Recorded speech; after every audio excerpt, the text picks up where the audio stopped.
What is an acid? If you said something that neutralizes an alkali, you're partly right.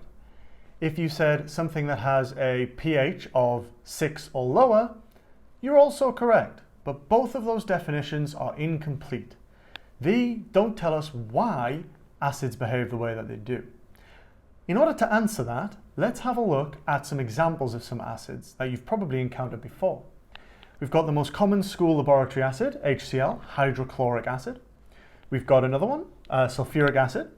And we've got one of the organic acids, one of the carboxylic acids, which is ethanoic acid, more commonly known as vinegar. All three of those are acids. Can you spot what all three have in common? They all contain hydrogen. And it is how acids behave with their hydrogens that tells us that they are in fact acids.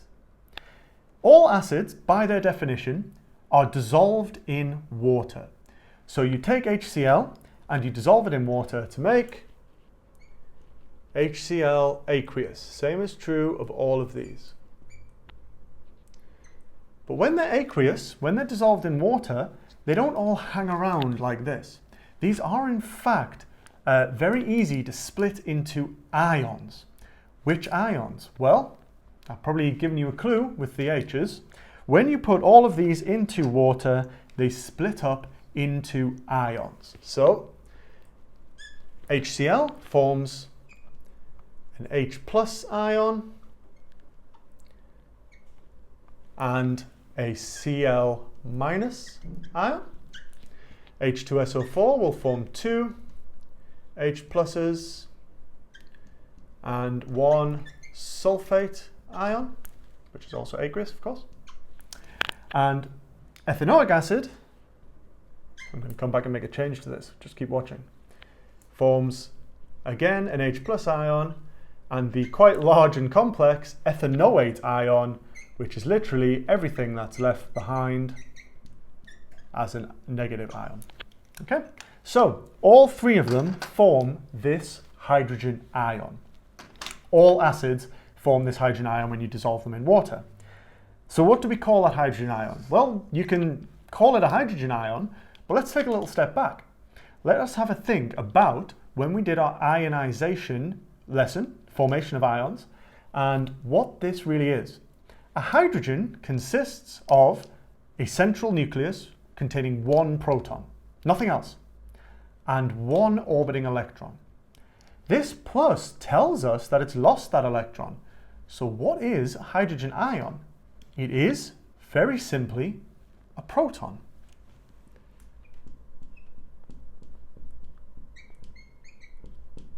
So now we're getting closer to our definition of an acid. Acids are things that when you put them in water, give up H pluses, and H pluses are protons. That means we can write down the definition of an acid as a proton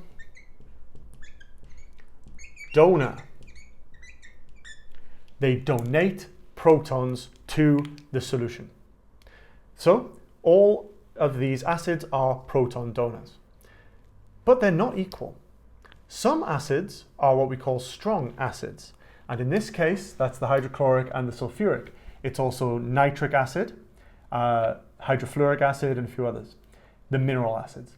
Some acids, however, are weak acids, such as all of the organic acids, all of the carboxylic acids, as well as things like citric acid. They are weak acids. Now, this is the important part. Weak and strong have nothing to do with concentration. You can have a high concentration weak acid or a low concentration strong acid.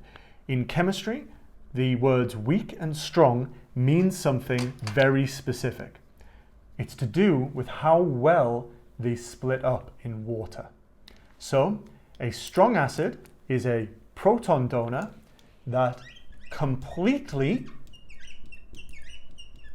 I'm going to use the word ionizes, but you can also say dissociates, completely ionizes in water. What does that mean? Well, it means every single hydrochloric acid molecule that you put into water splits up into H plus and Cl minus. So if I have 1 mole of hydrochloric acid, I will end up with 1 mole of hydrogen ions. If I have 1 mole of sulfuric acid, I will end up with 2 moles of sulfuric acid hydrogen ions. They completely split up. There's nothing left. You can probably guess what a weak acid is. A weak acid is a proton donor which only partially ionizes in water. How do we represent that? Well, I made an intentional mistake over here earlier. This does not tell us the full story. What we need is one of these arrows, which you've probably seen before, a reversible arrow. That tells us that some of the hydrogen ions split off, but at the same time, some of these ions are joining back together to make the ethanoic acid. So it only partially ionizes in water. That's why it's safe to put vinegar or citric acid in your mouth, but you wouldn't do the same with hydrochloric acid. Don't do it in a lab though. So to summarize, H plus is a proton. All acids contain H's, which split up into H pluses when you put them in water. These are called protons, so we call acid proton donors.